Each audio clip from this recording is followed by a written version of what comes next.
en esta hora. Hoy tenemos un tema sumamente importante. ¿Por qué razón? Porque hoy vamos a hablar, quiero que todos vayamos ahí, sobre en 2 Tesalonicenses capítulo 2. Y vamos a leer en el capítulo del versículo 3 al versículo 8. Y vamos a hablar hoy sobre la manifestación la manifestación del hombre de pecado. Vamos a hablar sobre la manifestación del hombre de pecado. Y el tema que le he puesto a esto es el hombre de pecado y la apostasía final. Hermanos, vivimos en un tiempo en que, como hablábamos ahorita, muchas veces vivimos buscando las señales. Si miramos como estábamos hablando ahorita, que si va a haber un eclipse, miramos las guerras, como ahora mismo vemos el ejemplo que hay en Cuba, Venezuela, donde ha sido atacada, vemos a Donald Trump, vemos a otros gobernantes y decimos, bueno, ¿quién serán estas personas? Y ponemos la mira en ciertas figuras, ¿no? 2 Tesalonicenses capítulo 2, versos del 3 al 8. Ponemos la mira en diferentes figuras y de momento vemos y miramos otras figuras que han habido en la historia y miramos otros, cualquiera que se levante en la historia, vemos y decimos, ¿quién será esta persona? Y todo evento que ocurre en la historia lo miramos, ¿sí o no? Y todo lo comparamos ¿con qué? Con un evento del fin, ¿sí o no? Entonces, y siempre miramos y decimos, bueno, pronto se manifestará ¿quién? El anticristo, y será el fin, el rapto de la iglesia. Bueno, vamos allá, vamos a ver si todo esto va con la palabra del Señor. Yo le invito a usted ahí conmigo a 2 Tesalonicenses capítulo 2, del versículo 3 al versículo 8. Hoy lo veremos todo desde un contexto histórico y de donde la palabra de Dios lo dice. Dice la escritura, y bíblico también. Dice la palabra de Dios. Nadie os engañe en ninguna manera, porque no vendrá, ¿quién? El Señor. ¿Con qué? La venida del Señor, con juicio sobre Jerusalén, con la venida de Cristo. Dice, porque no vendrá sin que antes venga ¿quién? La apostasía, y se manifieste el hombre de pecado, el hijo de perdición, el cual se opone y se levanta contra todo lo que se llama Dios o es objeto de culto, tanto que se sienta en el templo de Dios como Dios, haciéndose pasar por Dios. Dice, ¿no acordáis que cuando yo estaba todavía con vosotros os decía esto? Yo quiero que ustedes marquen ese texto, bien márquenlo. Dice Pablo, ¿no se acuerdan que yo les decía esto a ustedes? Quiere decir que lo que Pablo está hablándole ahí es algo que ya ellos sabían. Es decir, eso estaba operando ya. Ahora vosotros sabéis lo que lo detiene, a fin de que a su debido tiempo se manifieste. ¿Por qué? Porque ya está, ahí está, márquelo ahí en la letra, este texto lo dice. Porque ya, ahora mismo, en ese mismo tiempo ya está. Porque ya está en acción el misterio de la iniquidad. Solo que hay a quien al presente lo detiene, hasta que él a su vez sea quitado de en medio. Quiere decir, Pablo está hablando ahí de que hay algo que detiene la manifestación de ese hombre de pecado. Y eso que lo detiene lo vamos a ver también hoy. Entonces, dice el verso 9, dice el 8, dice, entonces se manifestará ¿quién? Cuando sea quitado lo que lo detiene, aquel inicuo, a quien el Señor matará con el espíritu de su boca y destruirá con el resplandor de su venida, inicuo cuyo advenimiento es por obra de Satanás, con gran poder y señales y prodigios mentirosos y con todo engaño. Verso 10. de iniquidad para los que se pierden. Por tanto, no recibieron el amor de la verdad para ser salvos. Muy bien. Mira, más. Vamos a imaginar por un momento la escena. La iglesia de Tesalónica, una iglesia que había estado en persecución, que había permanecido fiel a la palabra. Esta iglesia estaba siendo invadida por, primeramente, personas que estaban escribiendo epístolas en nombre de Pablo, diciéndole, mira, esto lo está mandando Pablo, estaban falsificando la autoría de Pablo, diciendo, ya el Señor vino. Ya el Señor vino. Otros estaban diciendo, yo recibí una palabra profética, una revelación del Espíritu, de que ya el Señor vino, una visión del Espíritu. Imagínate la iglesia, cuando recibe esto, ¿cómo se pone la iglesia? Y se pone tensa, nerviosa, ¿sí o no? Asustada. ¿Por qué? Porque digo, ya Cristo vino. Asustada. Nos hemos puesto mal, los muertos en Cristo, ¿qué será de ellos? Nosotros los que quedamos. ¿Qué va a pasar ahora? La iglesia queda confundida. Y por eso es que Pablo primeramente escribe una primera epístola. Y después escribe la segunda epístola. Y es donde estamos ahora. Porque ellos estaban, ya nos perdimos. El pánico se apoderó de ellos. Algunos hasta dejaron los trabajos. Por eso Pablo le dice a ellos, oye, amonesten a los ociosos. ¿Entiendes? Amonesten a aquellos que están ociosos. ¿Por qué? Porque que no trabaja no come. Porque ellos decían, como si ya Cristo viene, ya todo está terminando. ¿Qué pasó? Entonces no vamos a trabajar más. No vamos a estudiar más. No vamos a hacer más nada. No nos vamos a ocupar de más nada. Entonces, todo esto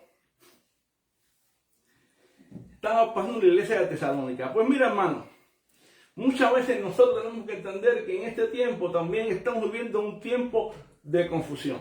¿Por qué razón? Porque vivimos en un tiempo donde las noticias son sumamente alarmantes. Vivimos en crisis política. Bienvenido, hermano. En crisis política.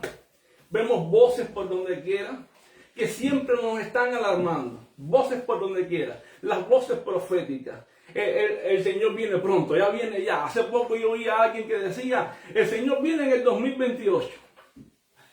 Cuando la Biblia dice que el día del aro nadie lo sabe, solamente los ángeles. ¿Entiendes? Hace poco alguien decía también, por ahí. Exacto. Hace poco por ahí, exactamente, ni los ángeles lo saben, perdón. Es decir, solamente el Padre, exactamente, perdón, fue una equivocación.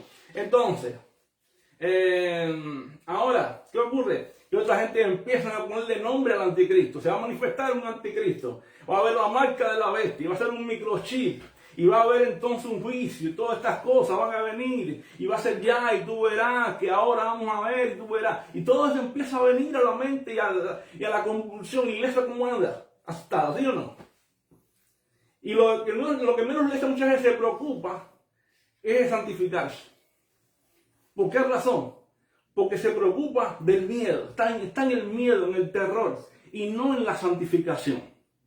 Y muchas veces en la iglesia se está más por miedo al infierno que por santificarse y estar firme en Cristo. ¿Sí o no? Entonces, mira, hermano, y lo primero que Pablo marca aquí es que Cristo no vendrá sin que antes se manifieste ¿qué? La apostasía. Dice, nadie os engañe en ninguna manera. Uno dice, en ninguna manera, en ninguna. Porque no vendrá sin que antes venga ¿qué? La apostasía y se manifieste el hombre de pecado, el hijo de perdición. Y Pablo usa aquí la palabra como apostasía. ¿Qué significa apostasía? La vez pasada, la semana pasada lo toqué, pero voy a volverlo a tocar. Primeramente, la apostasía es el alejamiento voluntario de una posición. Es cuando una persona se aleja voluntariamente de la fe. Es cuando una persona se aleja voluntariamente de la ley de Dios. Es cuando una persona se aleja voluntariamente de la fe en Cristo. Es cuando una persona se aleja voluntariamente de aquello que conoció un día. Eso es, ¿qué cosa? Eso es la apostasía. La apostasía es una deserción de la fe, cuando alguien deserta de la fe en la que creyó. ¿Entiende? Eso es la apostasía. La apostasía es la rebelión contra Dios. Es decir, que hermano, no cualquier cosa es apostasía. Usted puede tener un momento de debilidad en su vida, un momento de decadencia, porque un momento está débil, pasó un momento de prueba, de circunstancia, pero eso no es apostasía. Apostasía es que usted conscientemente deserte de la fe, que usted conscientemente se rebele contra Dios, que usted conscientemente blasfeme contra Dios, que usted conscientemente se aleje de la posición en Cristo. Eso es apostasía. ¿Por qué razón? Porque en este contexto en que Pablo le está escribiendo a los tesalonicenses, le está hablando de un evento específico. Ellos conocían lo que Pablo le estaba diciendo. Ellos no estaban alejados de la realidad. En ese tiempo ya había apostasía. Pablo le está dando una apostasía presente. Así como hoy hay apostasía, ellos están hablando de una apostasía presente. No está hablando de una apostasía futura, sino algo que ya estaba desarrollando en medio de ellos. Ahora, bendiciones, mi hermano. Entonces, vamos allá. ¿Y qué era la apostasía que estaba desarrollando? ¿Qué estaba la apostasía que estaba desarrollando en el tiempo de Pablo? Primeramente, Pablo le estaba hablando de que ya los judíos estaban rechazando al Mesías. ¿Entiendes? Ya los judíos habían rechazado al Mesías. Los mismos que habían matado a Jesús estaban diciendo, habían apostatado de la fe. ¿Quién fue el que rechazaron a Jesús? ¿Quiénes fueron? Los judíos, ¿sí o no? Ellos rechazaron a Jesús. La Biblia dice, a los suyos vino. Y los suyos no le recibieron. Conscientemente, Cristo vino a los suyos. Los suyos no le recibieron. Eso se llama apostasía. Conscientemente no le recibieron. Mas a todos los que le recibieron, entonces se le ha dado potestad de ser hecho hijo de Dios. En otras palabras, los judíos sí habían apostatado de la fe. Es lo que Pablo le está diciendo a ellos. Entonces, ellos sabían lo que Pablo le estaba diciendo. Primeramente, los judíos habían rechazado al Mesías. Los mismos que mataron a Jesús, mataron también ahora a los profetas y estaban ahora matando a los apóstoles y estaban persiguiendo ahora a la iglesia. Si tú miras Hechos 17, ¿qué pasó en Hechos 17? Que es la parte de Pablo en Tesalónica. ¿Quiénes estaban persiguiendo a la iglesia? Vamos a mirarlo. 17.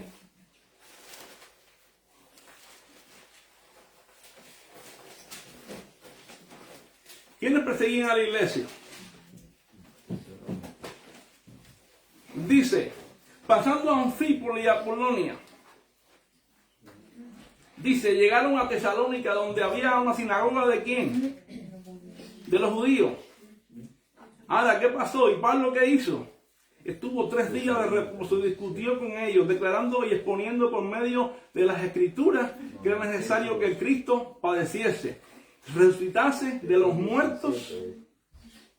Sí, 17. Y dice, y que Jesús, a quien yo anuncio, decía, este es el Cristo. Y algunos de ellos creyeron y se juntaron con Pablo y con Silas. Y de los griegos piadosos, gran número de mujeres y nobles también creyeron. Ahora, entonces, ¿qué pasó? Los judíos que no creían tenían celo, tomaron consigo, ¿qué hicieron? Algunos ociosos hombres malos y juntaron una turba, alborotaron la ciudad, asaltaron la casa de Jasón, procuraron sacarlos del pueblo, pero no hallándolo, trajeron a Jasón. ¿Qué hicieron? Hubo una gran persecución. Se formó una persecución inmensa. Se llama 1 Tesalonicenses capítulo 4. Verso 16. Disculpa, verso 6. 4 al 6.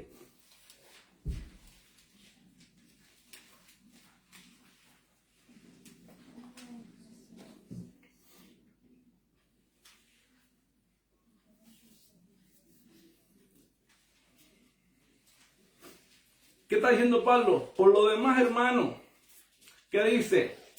Os rogamos y exhortamos, dice el Señor Jesús, que de la manera que aprendiste en nosotros, dice, como os conviene conduciros, dice, ¿qué tienes que conducirse?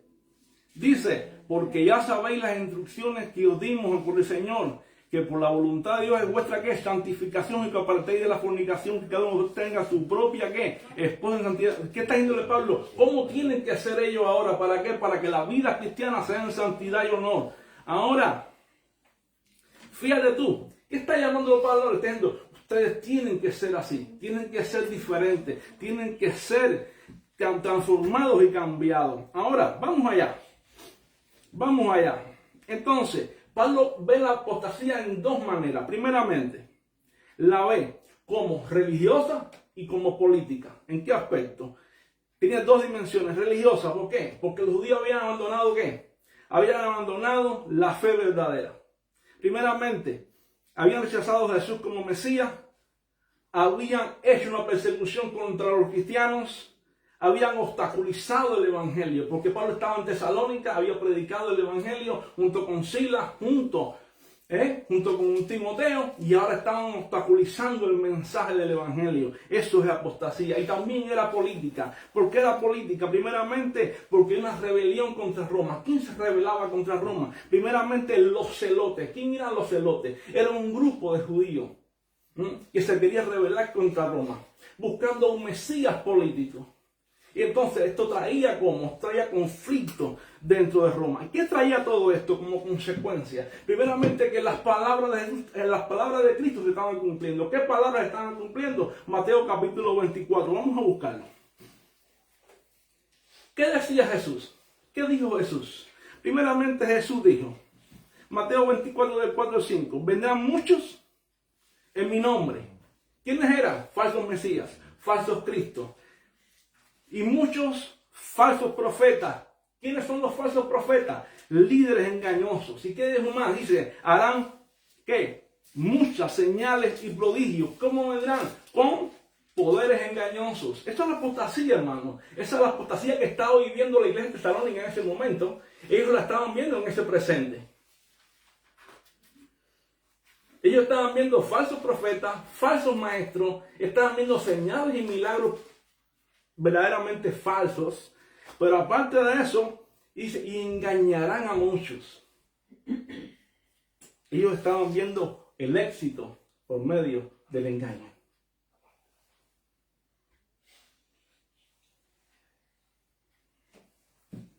Pero yo quiero que me muestres ese éxito que había, esa apostasía, como tú me lo demuestras en la Biblia. Vamos allá, Hechos capítulo 5, verso 36. Hechos capítulo 21, verso 38. Hechos capítulo 8, verso del 9 al 11. Búscalo conmigo. Primero Hechos 5:36. Sí, Hechos 5:36. ¿De quién nos habla ahí? Nos habla de Teudas. ¿Qué decía Teudas que era? Búscalo conmigo, Hechos 5:36. Teudas decía que era ¿quién? ¿Cómo decía? ¿Alguien? 5:36. Sí.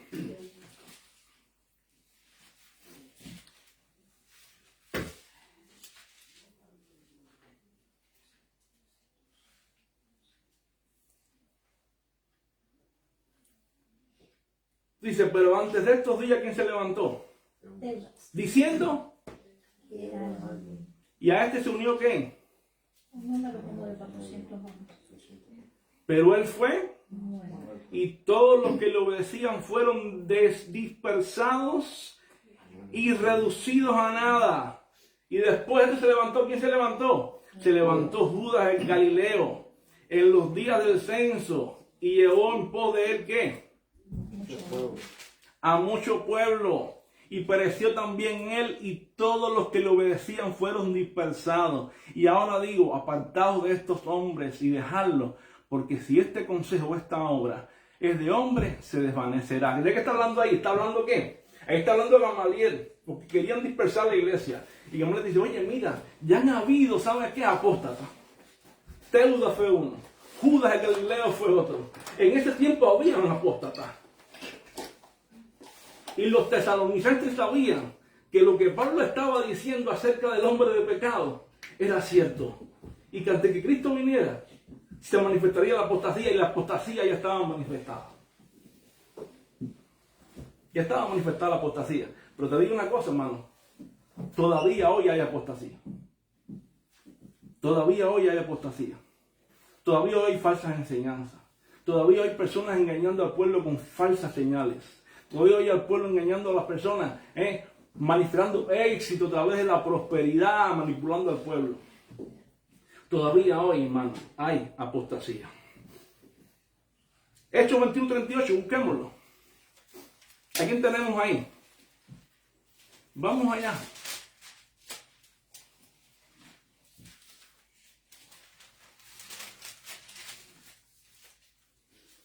¿Qué dice? 21:38. Vamos a leer el 37. ¿Lo tienen ya?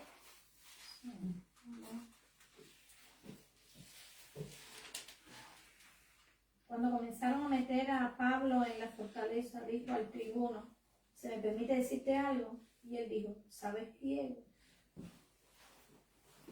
Fíjate, el 38 también.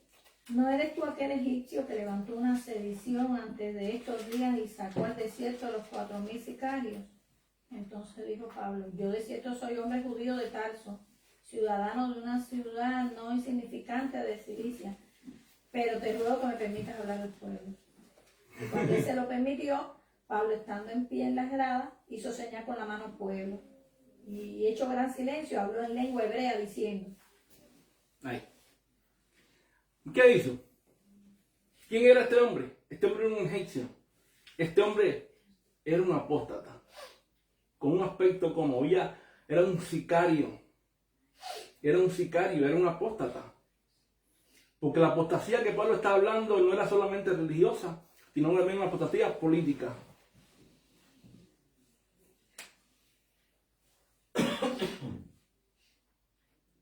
Amén. Entonces, y tenemos el ejemplo de Simón el Mago. Por eso Pablo se defiende y Pablo le dice: ey, déjame hablar, porque tú también provocaste una sedición. Déjame a mí hablar ahora. Vamos allá, Hechos capítulo 8, versos del 9 al 11. Vamos allá. ¿Quién era Simón el Mago?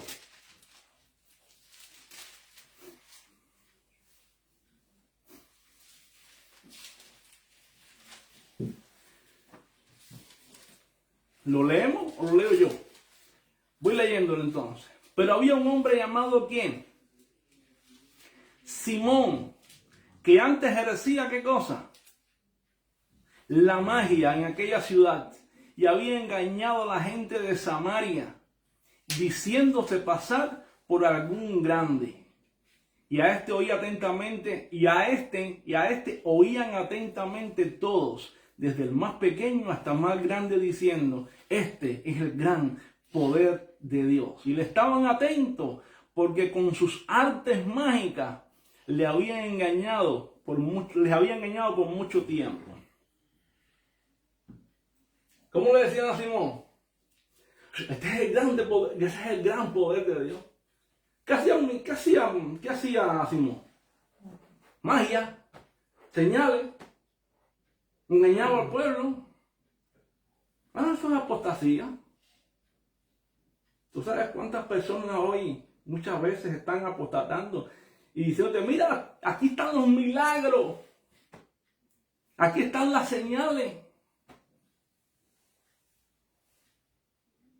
Y la gente: amén, amén, amén, amén, amén, este es el gran poder de Dios. No, hermano, mira, esta es la palabra. ¿Cuánta gente hoy en día dice: así te dice el Señor? Una palabra profética para tu vida. No, la palabra profética más segura es la Biblia. Simón hacía lo mismo. Y la Biblia nos dice a nosotros que Simón era un mago, era un adivino que engañaba al pueblo. No nos dejemos engañar. Y Tesalónica sabía lo que Pablo le estaba diciendo, y eso era en su presente. Pablo le estaba diciendo que Cristo no vendría, la segunda venida, el juicio. La segunda venida no vendría. No vendría Cristo. ¿Hasta qué? Hasta que se manifestara la apostasía. Primero vendría la apostasía y el hombre de pecado.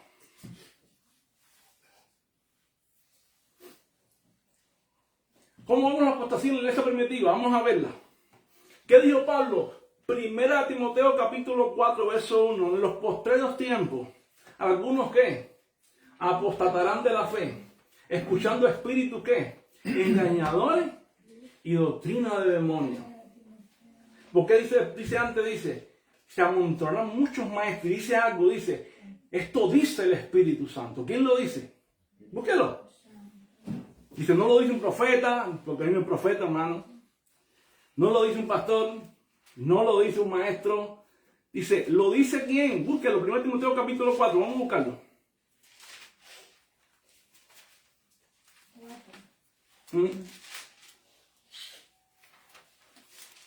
Primera Timoteo, capítulo 4. Si usted por ahí le van a decir, aquí hay palabras proféticas, le empiezan a hablar en lengua, y a decirle, mira, Isamaya, no, mano, no.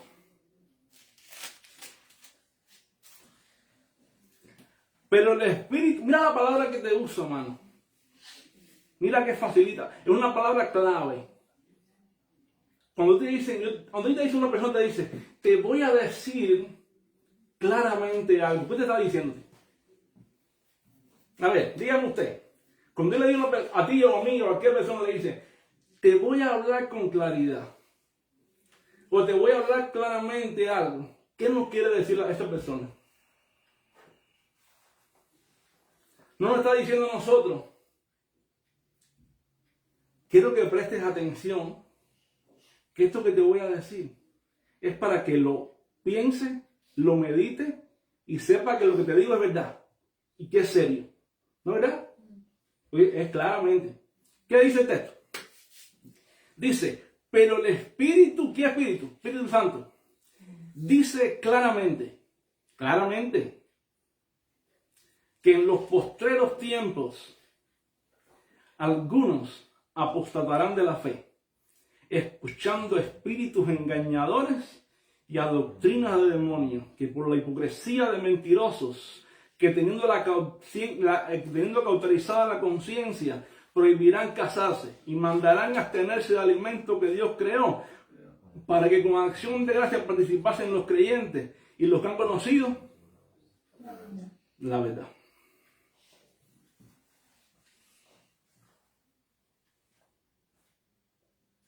Estaba pasando ahí, pero pasa hoy. Pero pasa hoy.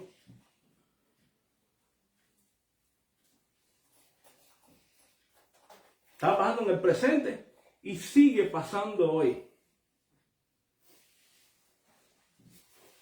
Pedro también lo dijo. Dice Pedro.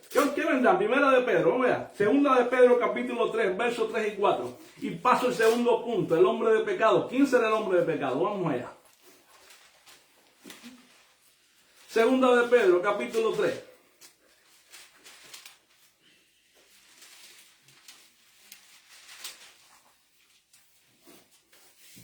Versos 3 y 4. Dice la palabra del Señor. Sabiendo primero esto, ¿le dice? Primero, ¿cómo te dice? ¿Viste que es claro? Es enfático. Que ya en la iglesia primitiva habían ya apostasía, como la hay hoy. Entonces, sabiendo primero esto, que en los postreros días, postreros días, estaba pasando ahí, mano. Estaba pasando ahí.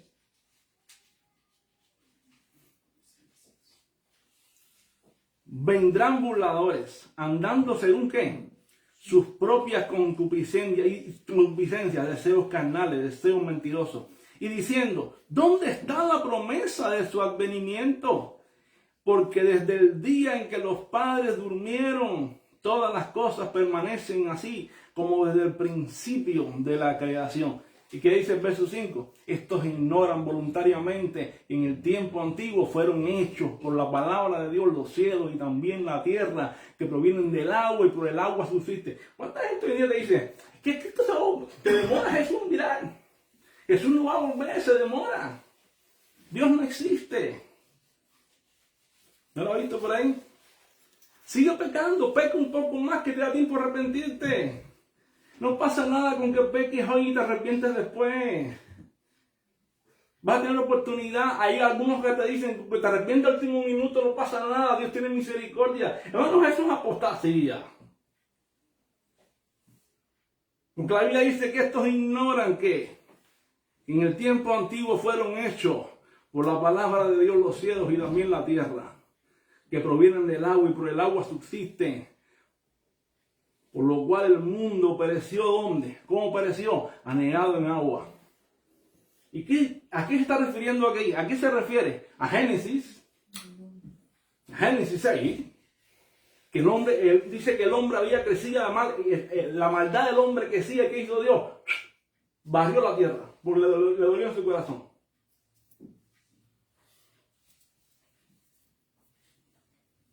¿Te das cuenta?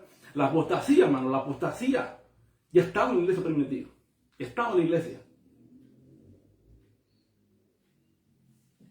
Y Pablo le dice a los tesalonicenses, no vendrá. Tranquilo. Él no va a venir sin que antes se manifieste la apostasía y ahora el hombre de pecado. ¿Y quién es ese hombre de pecado? Mira, hermano, muchas veces nosotros, como iglesia, los creyentes, hay posturas que han puesto al hombre de pecado como un líder mundial que viene, como un hombre que va a hacer ¿qué? Va a establecer un gobierno mundial, un nuevo orden mundial. Es la persona que va a hacer y va a ponerte la marca aquí en la mano. ¿Sí o no? Sí. Tú vas a ver la gente buscando siempre señales y vas a ver la persona siempre buscando las señales, la luna de sangre, vas a ver la persona siempre buscando una señal, un líder que se levanta nuevo. Este es el hombre, porque este es que se ha levantado una guerra pequeña que se levanta, ese va a ser el hombre que va. ¿Sí o no? ¿No, verdad? Vamos a ver quién es el hombre pecado. Dice la Escritura. Vamos a 2 Tesalonicenses capítulo 2 nuevamente. De hecho se le adjudica. Se dice en una postura determinada, la postura dispensacionalista, que ve esto literalmente. Se dice que este hombre va a firmar un pacto con Israel de 7 años, ¿no? De paz. Un pacto de paz entre Israel y Palestina. Y se basa en Daniel 9:27. ¿Sí o no? ¿No lo ha oído por ahí? ¿Usted no lo ha oído? ¿Sí o no? ¿Ya? Y se las cejas así, ¿cree que lo ha oído? El pacto de paz que se va a firmar y se basa en la semana 70 de Daniel. De Daniel 9:27. Vamos a buscar Daniel 9:27.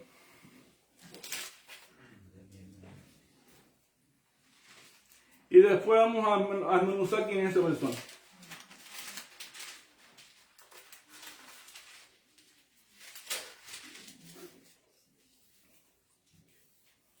Vamos a buscar Daniel 9, 24 al 27. Primeramente, ¿quién está ahí y quién no está?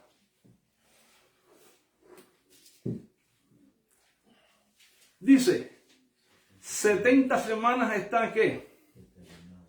Sobre tu pueblo y sobre tu santa ciudad. ¿Qué ciudad? Jerusalén. Para terminar la prevaricación y poner fin.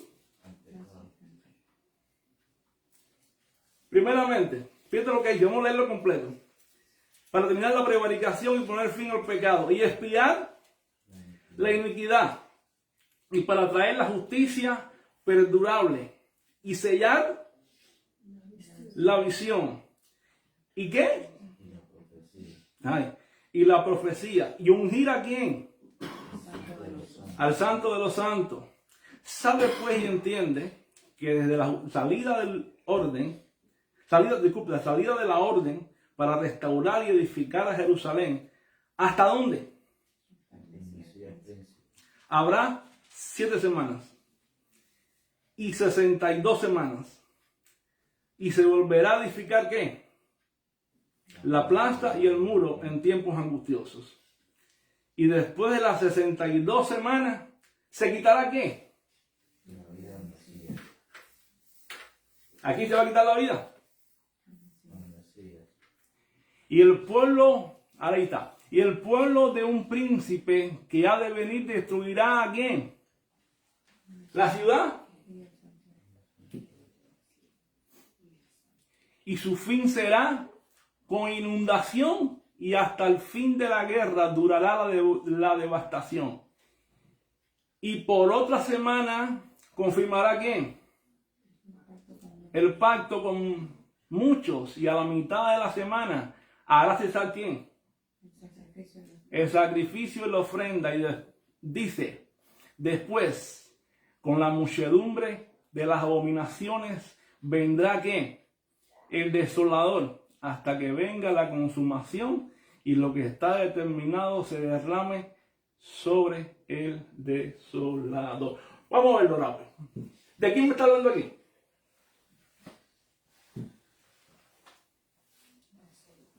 «24, 70 semanas están determinadas. Bien, sobre tu pueblo, Jerusalén».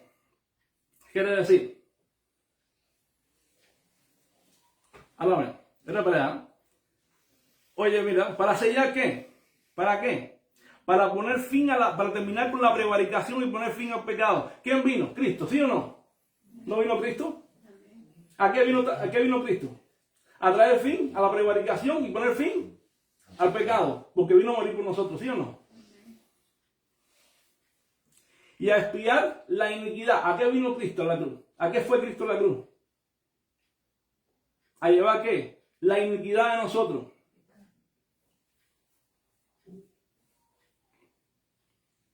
Y a traer justicia perdurable. Tú y yo hemos sido justificados por la fe de ¿quién?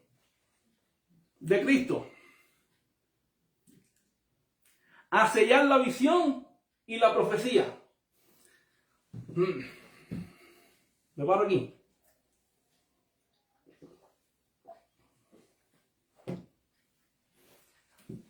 Ahorita dije que si usted venía un profeta y le decía, así te dice el Señor, ¿qué cosa era? ¿Mentira? ¿Sí o no? Pues aquí quien está hablándote no es el anticristo. Aquí está hablando de Jesús, que vino a morir por nosotros, para justificarnos, para expiarnos, para salvarnos, para sellar la visión y la profecía.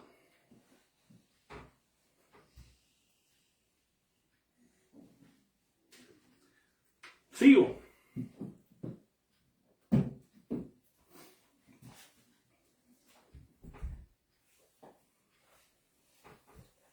A ver, ¿dónde está? 24. ¿Y ungir a quién? ¿Al santo de los santos? ¿Quién es el santo de los santos? Jesús. Ahí vamos. Sabe pues y entiende que de la salida del orden para restaurar y edificar Jerusalén hasta el Mesías príncipe. ¿Quién es el Mesías príncipe?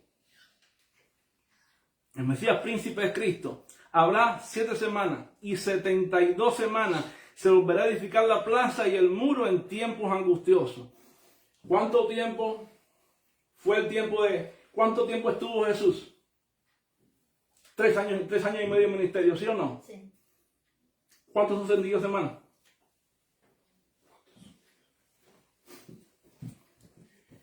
Entonces, después de las 72 semanas, ¿se le quitará qué? ¿La vida a quién? Al Mesías. ¿Cuánto tiempo fue el ministerio de Cristo? 3 años y medio. A los 3 años y medio se le quitó la vida al Mesías. Pero esto se le añade a quién? Este texto se le añade al anticristo, que va a hacer un pacto con Israel, entre Israel y Palestina. Error, mentira. Esto es el cumplimiento. 70 semanas que ya se ha cumplido, no se va a cumplir. Ya se cumplió.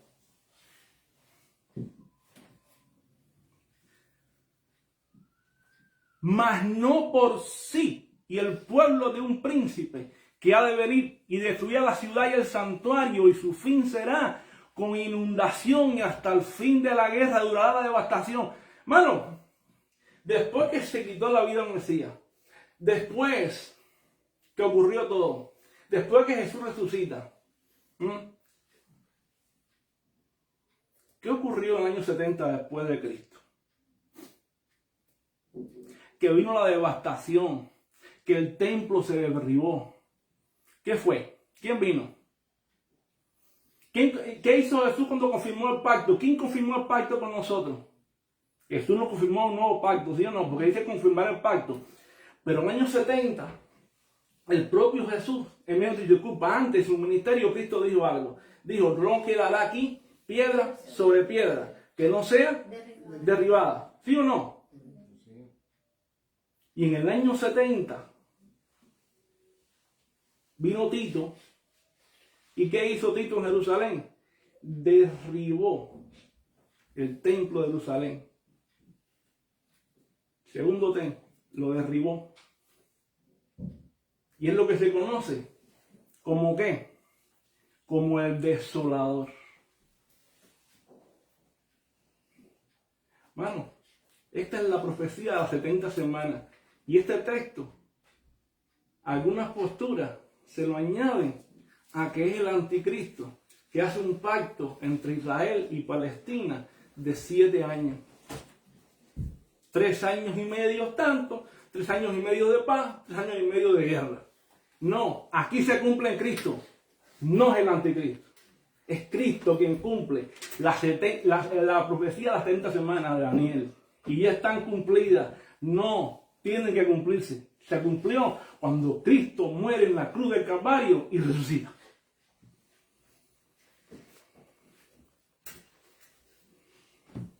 Entonces, hermanos, si no hay pacto, entonces, que se va a hacer no hay un pacto que se va a hacer. Entonces, ¿hay anticristo?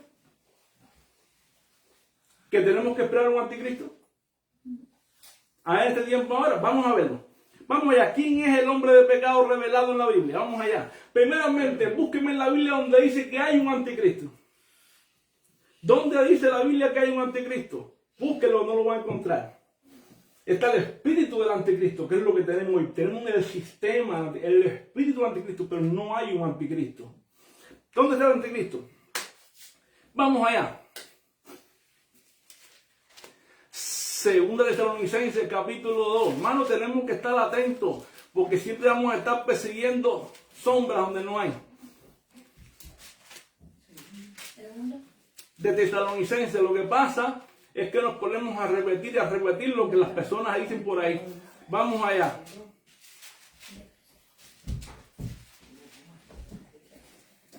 Y usted me disculpa, hermano, le voy a decir algo. Yo pensaba así antes. Como le estoy diciendo, pero yo lo aprendí. Yo tuve que estudiar y tuve que aprender verdaderamente como lo que dice la Escritura. Yo antes pensaba diferente, pero estudiando, profundizando en la Escritura, en el estudio de los palabras me di cuenta de lo que la Biblia dice. ¿Vale? No es que yo no la sé toda, yo no me la sé toda, Dios me libre. Por eso yo insto a la iglesia a estudiar la palabra, a escudriñar la Escritura. Vamos allá. Vamos allá. ¿Cómo se estudia la Escritura? Buscando el contexto histórico, el contexto cultural, el contexto lingüístico. Si no conocemos la historia donde se escribió la palabra, no, el contexto histórico, no nos damos cuenta. Vamos allá. Primeramente, ¿qué dice Pablo? Mira lo que dice Pablo. Dice, 2 versos 33. Dice, nadie os engañe en ninguna manera, porque no vendrá sin que antes venga la apostasía y se manifieste el hombre de pecado, el hijo de perdición. Dice el verso 4, el cual se opone y se levanta contra todo lo que se llama Dios o de objeto de culto, tanto que se sienta en el templo de Dios como Dios, haciéndose pasar por Dios. ¿Qué dice? Vamos a ver la descripción que hace. Se opone y se levanta ¿contra qué? Contra todo lo que se llama Dios. Contra todo lo que sea Dios. ¿Se quiere decir? Que este anticristo, de verdad, ya estaba allá. ¿Por qué? Mira lo que dice en el verso más abajo. Dice, no os acordéis que cuando yo estaba todavía con vosotros os decía esto. ¿Qué estaba diciéndole Pablo? ¿No se acuerdan que yo les hablaba de esta persona? Yo les decía que esta persona ya estaba presente, que se iba a manifestar. El Señor se opone y se levanta contra todo. Es decir, está pensando en una actitud como de rebelión total. Es decir, fíjate, no una rebeldía parcial. Esta persona se revela en una posición activa. No acepta ni a Dios ni a ninguna deidad que pueda aparecer. El anticristo en el tiempo de Pablo no aceptaba ni deidad, ni ningún tipo de Dios que pudiera aparecer, nada. Quiere decir que estaba contra todo lo divino, contra todo lo sagrado. Ahora, ¿qué dice? Se sienta en el templo de Dios como Dios. Ahora, hoy cuando algunas posturas dicen, no, porque vendrá el anticristo y se sentará en el templo de Dios. Mano, eso no es literal. Primeramente, ¿por qué? Porque en el templo de Dios, en el templo de Jerusalén, no hay un asiento. No hay un trono para sentarse. El templo que tiene los atrios, el lugar santo y el lugar santísimo. En el templo de Jerusalén no es un templo como una iglesia. No. El templo de Jerusalén es los atrios, el lugar santo y el lugar santísimo. No hay un asiento donde va a entrar un hombre y se va a sentar. No, nada de eso. No es algo literal. Más bien lo que está diciendo que en el lugar santísimo, hermano, ahí no hay un asiento. Este hombre, aquí lo que el texto está diciendo, que este hombre va a buscar la deidad. Va a buscar ser llamado Dios. Va a buscar ser glorificado como Dios. ¿Entiendes? Y es un lenguaje profético. Yo quiero que usted y yo vayamos rápidamente a Daniel capítulo 11, verso 36. Y quiero que usted le diga a su hermano de un lado, busca Daniel 11, 36. Daniel 11, 36. Vamos a buscarlo. Y ahí vamos a ver un antecedente profético. Porque cuando Pablo va a hablar de este hombre, va a hablar de quién. Va a hablar de una persona y va a tomar un ejemplo de alguien que estuvo en el siglo II antes de Cristo, que es profetizado en Daniel capítulo 11, verso 36. Los judíos lo conocía la iglesia de Tesalónica, ya tenía un precedente de este hombre, y Pablo toma esto para decir, así como este hombre, también se va a manifestar en este tiempo uno como él. Lo vamos a ver. Vamos a ver el parentesco total. Daniel 11:36. ¿Quién lo lee?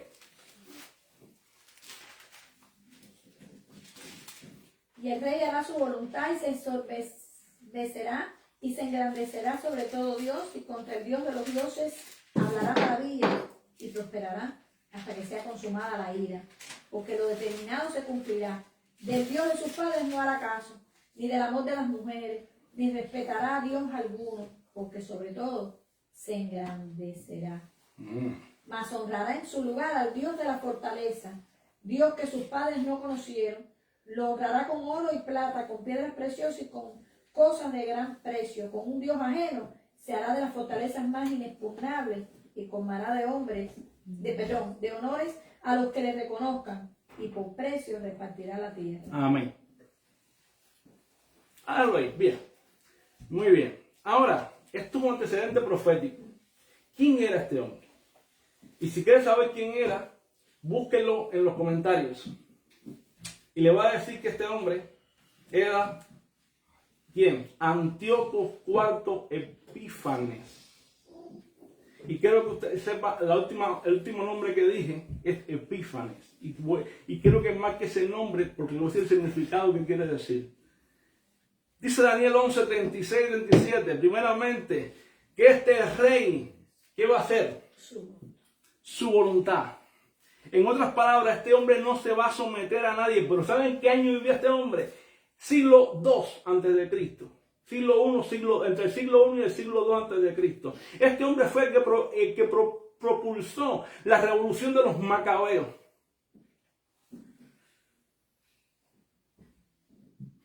Y dice que este hombre va a hacer su voluntad, no se va a someter a nadie. Dice que se va a engrandecer sobre todo Dios. ¿Y qué dice Pablo en 2 Tesalonicenses? Dice Pablo que en Tesalonicenses que este hombre, ¿cómo va a ser el inicuo, el hombre de pecado, cómo va a ser? Dice que va a ser en forma de Dios, disculpa, que él va a querer ser como Dios, ¿sí o no? Sí. Y no se va a querer someter tampoco a Dios, ¿sí o no? Bien. Ahora, y la iglesia tesalónica sabía esto. porque era un antecedente del siglo II antes de Cristo.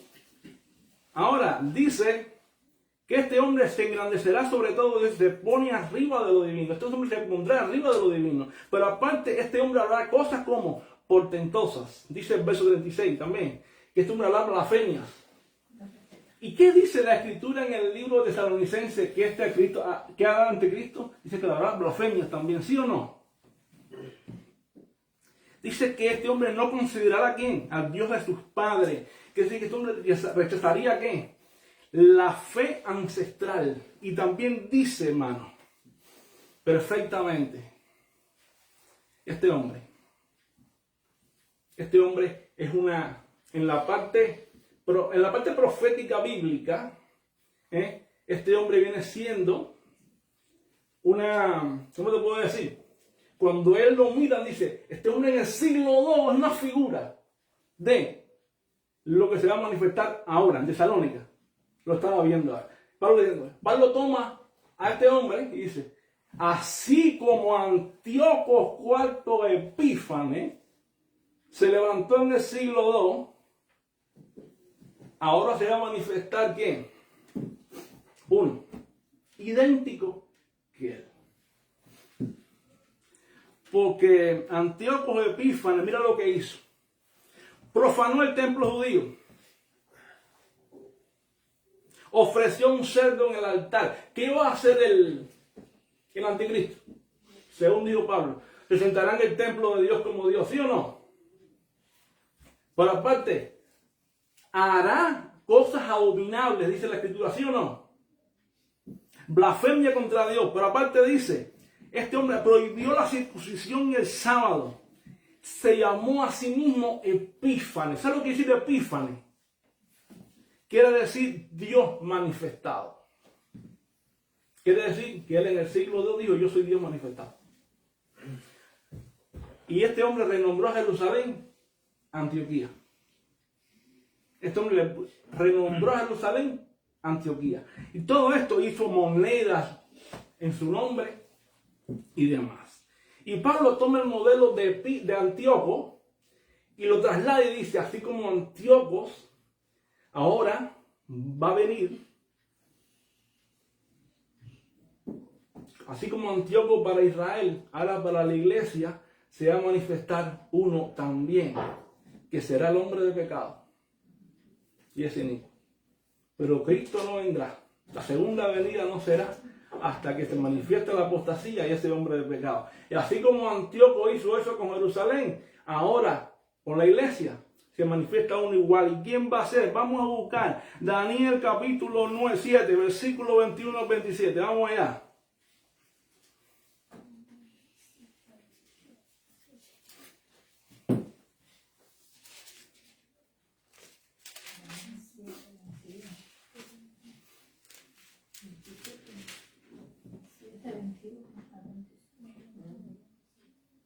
No, Daniel 7, 7 y 8. Primero es Daniel 7, versículo 7 y versículo 8.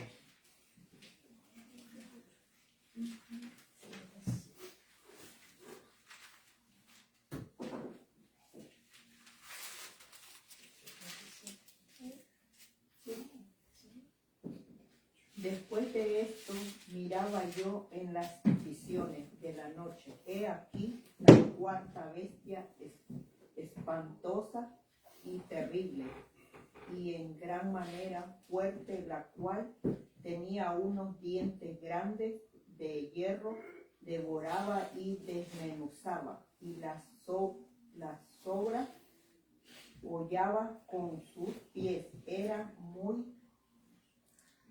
diferente de todas las bestias que vi antes de ella, y tenía 10 cuernos. Leo, ¿sigo? Sí.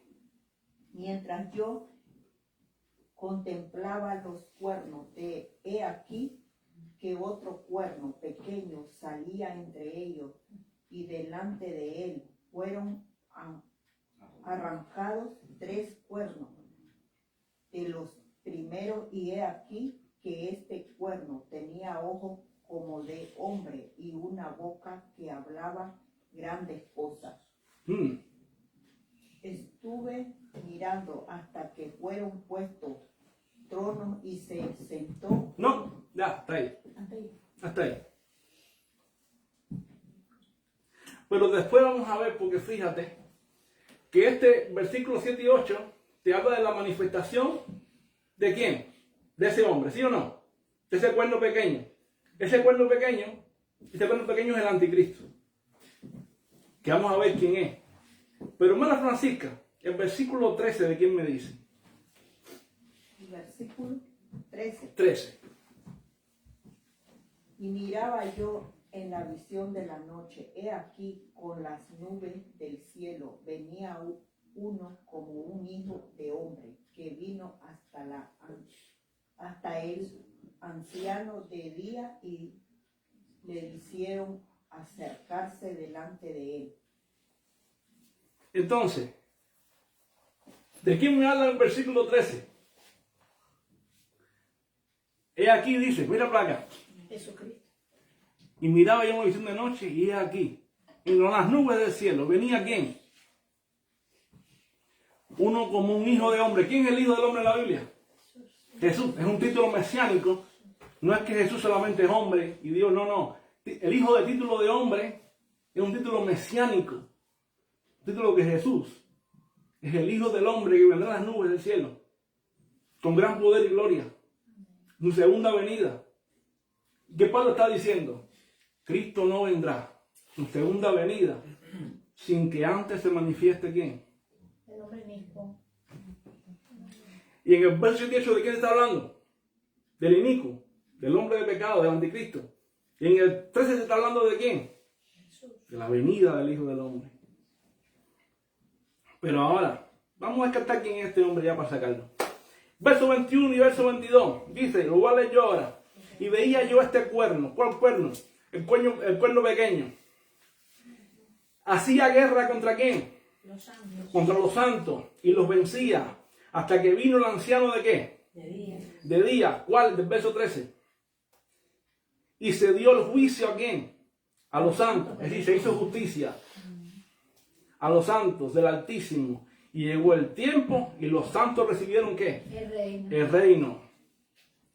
Verso 23 hasta adelante dice, y dijo así, la cuarta bestia será un cuarto reino en la tierra, el cual será diferente de todos los otros reinos. Y toda la tierra devorará, trillará y despedazará. Y los 10 cuernos significan que aquel reino se levantará, levantarán 10 reyes, y tras ellos se levantarán otro, el cual será diferente de los primeros, y a 3 reyes derribará.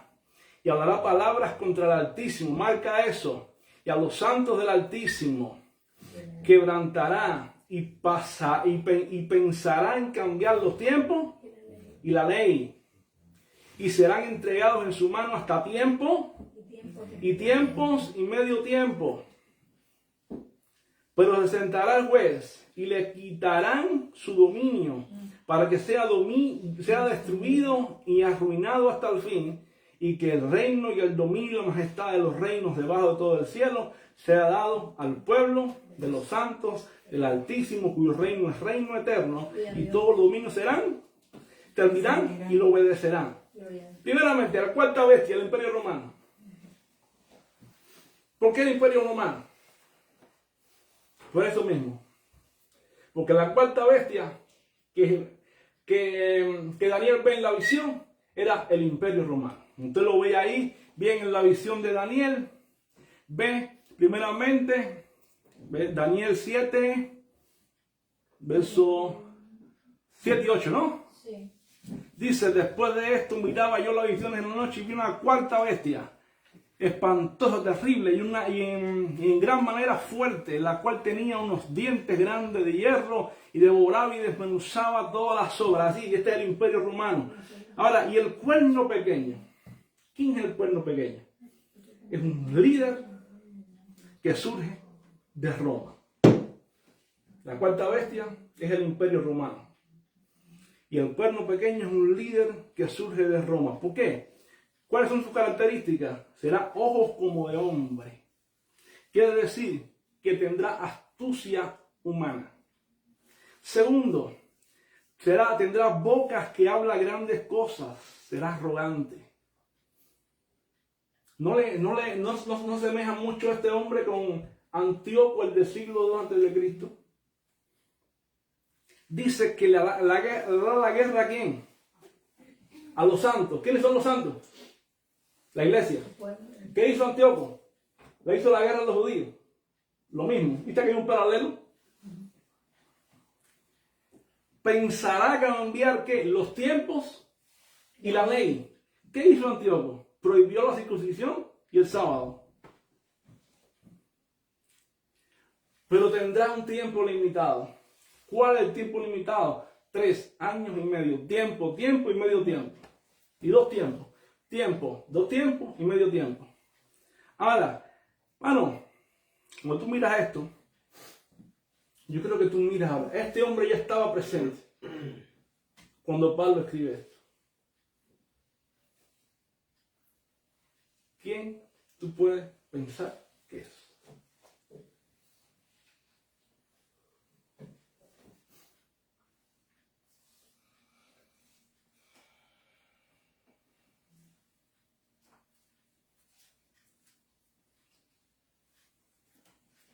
¿Quién persiguió a la iglesia? ¿Quién mató a los cristianos? ¿Quién los prendió en hoguera en toda Jerusalén? ¿Quién los echaba en el foso de los leones? ¿Quién se vestía como una bestia para devorar? ¿Quién hacía todo esto? Piénsalo. Te lo voy a decir en 2 segundos. No era otro que Nerón. Nerón es el hombre de pecado.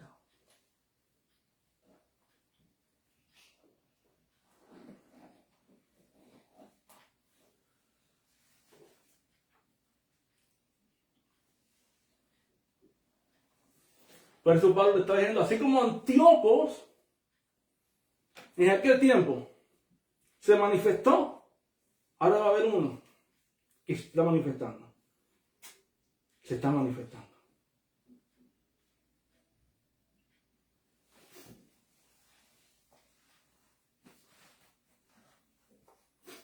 Ahora, ¿qué es lo que lo detiene? Vamos allá. Pues lo que lo detiene no es nada más y nada menos malo que el Imperio Romano. Hay muchos que dicen que, hay posturas que dicen que lo detiene el Espíritu Santo. Otra postura dice que lo detiene la iglesia. Yo lo decía, hermano. Yo decía que era la iglesia quien lo detenía porque pensaba que era un líder mundial que vendría. No. Quien lo detenía era el Imperio Romano. Porque todavía no estaba en el poder. Quien estaba en el poder en ese momento era Claudio, el emperador Claudio. Y había leyes puestas para que no se pudiera desplegar toda la ira contra la iglesia. Y Pablo usa cuando le escribe a los tesalonicenses, usa un mensaje como en clave. O sea, un mensaje críptico.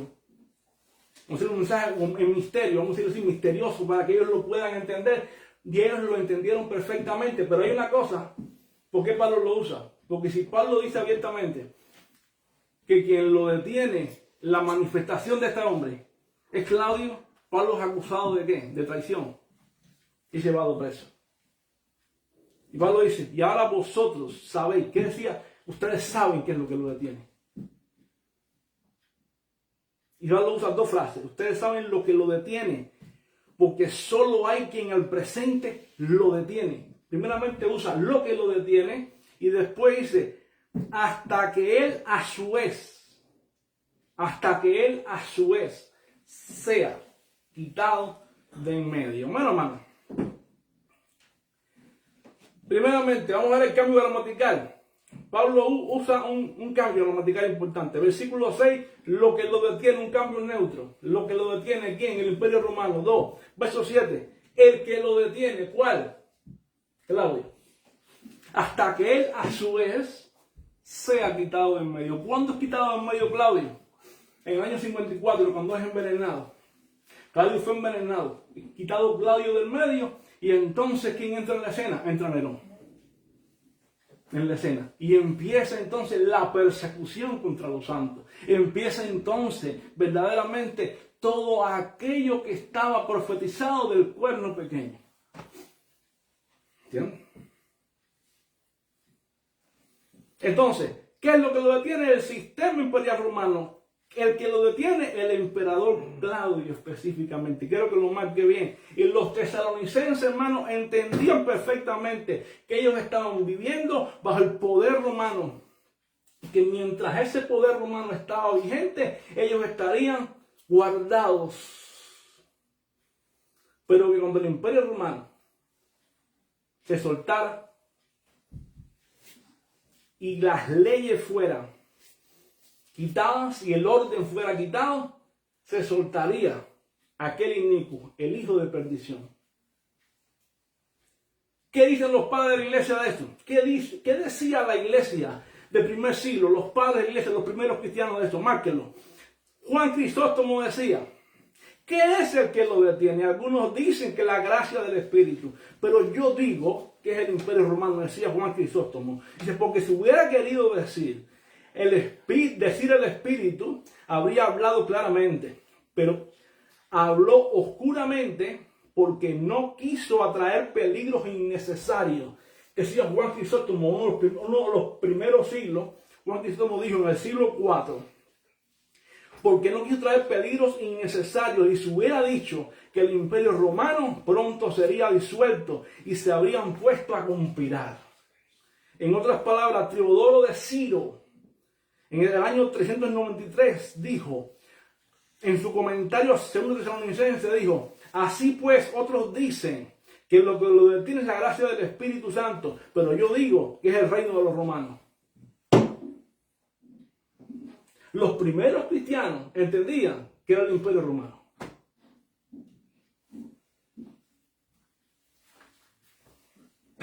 Hipólito de Roma, en el año 170, primer siglo, márcalo. En el tratado sobre Cristo y el anticristo dijo, lo que lo detiene ahora es el poder romano, pero cuando éste sea disuelto, entonces el anticristo será manifestado. Y él estaba allí, primer siglo, año 170.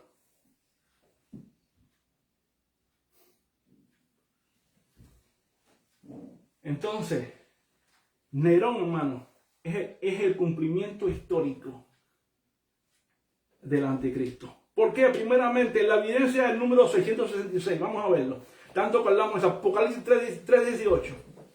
¿Qué dice la palabra? Vamos allá. Sí, porque le dije Nerón y punto. No, vamos a mostrarlo un poco más. Con esto vamos a terminar.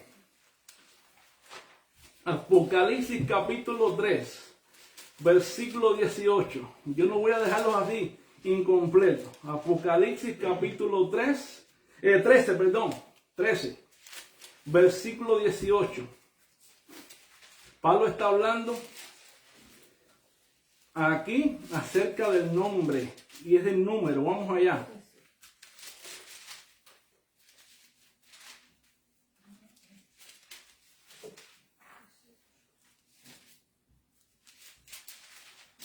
Bien, dice la palabra.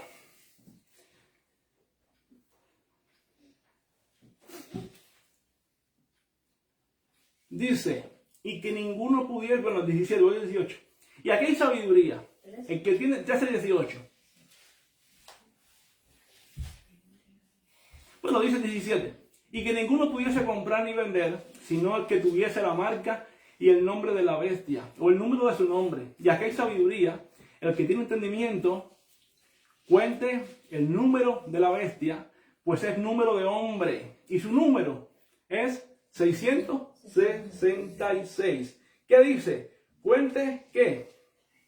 El número de la bestia. Hermano, mira, decirlo uno, esto era un código entendible totalmente. La geometría, hermano, el cálculo numérico de las letras era una práctica común, no era algo que se iba del entendimiento. Cuando Juan le dice, cuente el número del nombre, ellos sabían lo que tenían que hacer. Cada letra tenía un número. Cada letra tenía un número. Y cuando ellos contaron el nombre de Nerón, completico, el nombre de Nerón daba 666. 66. Y si quieres verlo, lo tengo aquí hecho. Entonces, es más, para confirmarlo más, algunos manuscritos antiguos, escritos en latín, algunos, en vez de 666, dicen 616, porque están en latín y no tienen la N. ¿Qué ratifica eso? Eso ratifica algo. Ratifica con más categóricamente que aún así Nerón es el anticristo. ¿Por qué razón? Porque cuando le quitas la N sigue dando 616. Es decir, sin la N o con la N en latín o en hebreo, es el número del anticristo. Porque le quitas una letra y sigue dando, ya sea en latín, ya sea en hebreo. Bueno, es categórico. Es categórico. ¿Entiendes? ¿Por qué razón? Porque hay una sucesión imperial. Apocalipsis 17, 9 y 10. Vamos allá, las 7 cabezas son 7 reyes, ¿sí o no? ¿Qué dice? 5 han caído. Uno es. El otro. Ahí dice, el otro aún no ha venido. ¿De qué está hablando? ¿Quién es Nerón? Pero mira, Nerón es el sexto emperador. Es el sexto. ¿Qué está diciendo eso? Rápidamente, el sexto, hermano. Nerón es el sexto emperador. Quiere decir que al ser el sexto, marcaba también un precedente y los creyentes entendían que él era el anticristo. Pero aparte, las acciones de Nerón cumplen perfectamente las profecías. ¿Por qué razón? Porque se autodeificó. ¿En qué aspecto? Exigió ser adorado como Dios. Primero, se hizo llamar Apolos, es decir, Dios Sol.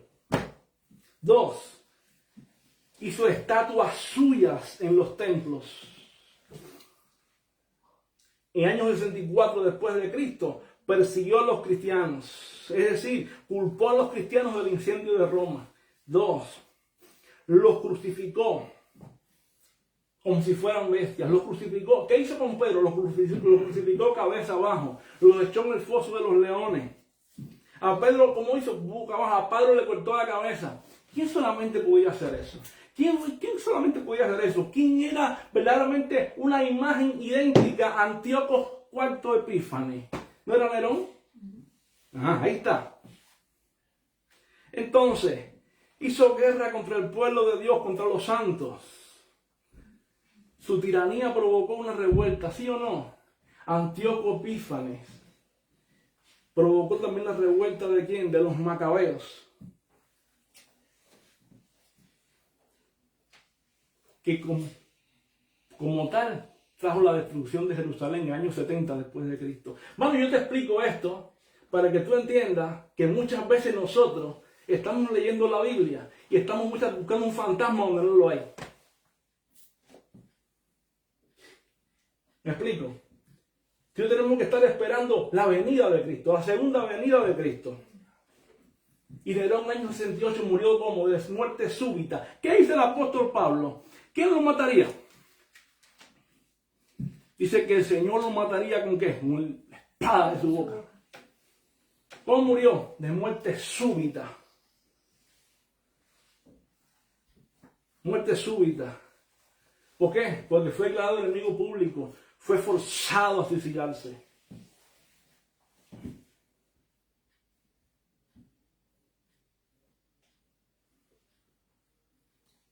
Pero aparte, se cumplió esa profecía.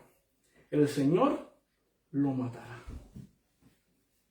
Pero aparte, también está la parte donde muchos creen que Nerón no había muerto, pero sí, claro, había muerto. Y esperaban que regresaría y todo eso. Porque aparecieron muchos Nerones, después que muera, aparecieron muchos Nerones. Y esto explica algo que se cumplió con Nerón, que es Apocalipsis capítulo 13, verso 3. ¿Por qué aparecieron? Porque tenía que cumplirse Apocalipsis 13:3. ¿Qué dice?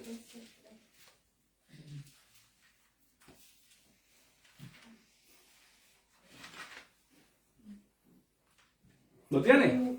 Sí, sí. Vi una de sus cabezas como herida Sí. de muerte, pero su herida mortal fue sanada y se maravilló toda la tierra en pos de la bestia. Exacto. ¿Qué fue lo que pasó? Nerón muere. ¿Y qué estaban diciendo? Él va a volver a vivir. Nerón va a volver a vivir porque Nerón es Dios. ¿Qué quisieron hacer? Quisieron provocar un Nerón, varios Nerones diferentes, como que Nerón había vuelto.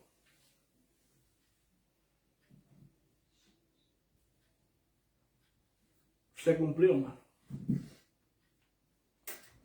Nerón, hermano, es el anticristo. Se cumplió. Totalmente. ¿Qué nos enseña esto a nosotros hoy? ¿Qué nos enseña esto a nosotros? Primeramente, nos enseña la apostasía no es nueva. Hoy tenemos apostasía. Segundo, nos enseña que Dios opera soberanamente en la historia y aún usa ¿qué? Aún usa a los gobiernos impíos, ¿no?, para proteger a su pueblo. ¿A quién usó? A Roma, para proteger a los cristianos. Pero es más, en su tiempo determinado, los usa también y los quita para permitir que venga persecución sobre su pueblo. En otras palabras, esto nos enseña que el Dios soberano hace lo que Él quiere, como Él quiere y cuando Él quiere. Que así mismo como puso a Roma un tiempo determinado para que su pueblo fuese guardado, es el mismo Dios que quita la protección y permite que venga persecución y venga sobre tu pueblo lo que Él quiere y aún así te preserva para ese día. Y que en medio de ese momento Él te va a guardar, Él te va a proteger. Pero ¿sabes qué? Te va a preservar hasta el fin. Pero vamos a pasar por el momento difícil. ¿Qué tenemos que hacer? ¿Qué más? Nos enseña que el espíritu del anticristo sí, sigue operando, pero no como una persona. No tenemos que esperar a una persona que ha de venir. ¿Cómo está operando hoy? A través de un sistema, a través de un espíritu. Hoy opera el espíritu del anticristo. Pero no esperes a una persona, en un líder que va a venir. No. Hoy espera el espíritu del anticristo. Porque Nerón fue un líder histórico. Fue uno histórico. Pero si vamos a 1 de Juan, capítulo 4, verso 3, ¿qué dice? Y todo espíritu que no confiesa ¿quién? Que Jesucristo ha venido en carne, no es de Dios. ¿Y este quién es? Es el espíritu del anticristo, el cual vosotros habéis oído que viene y que ahora ya está ¿dónde? En el mundo. ¿Qué tenemos nosotros hoy? Tenemos el espíritu del anticristo. ¿Cómo se manifiesta ese espíritu hoy? Mira para acá. Se manifiesta así, hermano, por humanismo secular. ¿Qué dice usted? ¿Cómo se opera? El hombre se cree como Dios. Primeramente, por autoadoración. ¿En qué dice? El ego humano, la vanagloria humana. ¿Cómo? El alcance cultural. Yo soy el que más sabe, yo soy el que más conoce. Hermano, el sectarismo religioso. ¿En qué aspecto? El cristiano diluye la vida cristiana, su vida espiritual. La vanagloria, el creerse que lo sabe todo. Hermano, no cambies tu vida. No cambies una vida transformada por el Espíritu a una vida carnal y de vanagloria. No cambies una vida santificada por una vida que quiera agradar a Dios. Yo te exhorto a que estudiemos la palabra, a que profundicemos en ella. La Biblia se estudia en el texto, pero también en su contexto. Amén. Vamos a orar. Señor, gracias.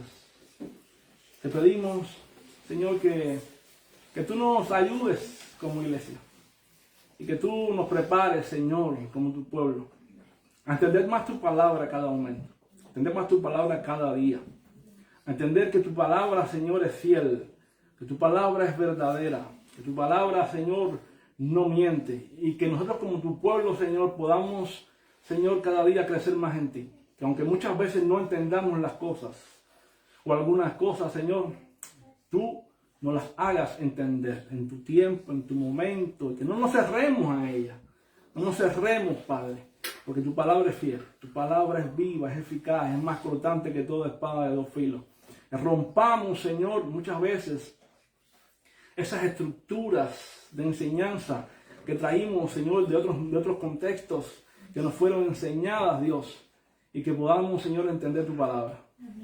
Cómo es, lo que dice y lo que verdaderamente manifiesta. Señor, no permitas, Dios, que tu pueblo entre en doctrinas distorsionadas, ni que seamos arrastrados por doctrinas erróneas, sino que podamos vivir tu palabra y podamos enseñarla tal como es. En el nombre poderoso de Jesucristo. Amén, Señor. Y amén. Y amén. Y amén.